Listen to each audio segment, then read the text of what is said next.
Ассалаумағалейкум қазақ елі. Тәкең неғып көрінбей кетті, видео салмай кетті деп атқан шығар. Менен бір видео болсын.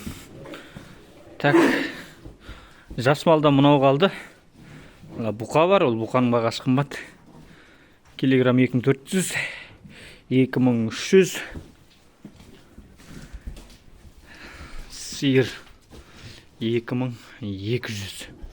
Так, мына жердегі тоқал қайыншақ кетті. Мына жақты көрсетем. 2200. Өзі бұйырса заказ қабылданды. Бұл жоқ деп есептейміз. 2200, 2200 болды. Мына жердегі мүйізді, тоқал, в общем, 5 бас па, 4 бас кетті. Қалған осы. Бұқалар ғой енді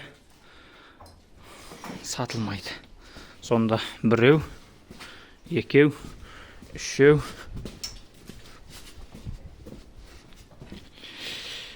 Ана тана, сосын ана дәу сиыр қалды. Так, шүкір, әскерді 1000 күн бағып бір күн дегендей бізде малды 3-4 ай байлаймыз.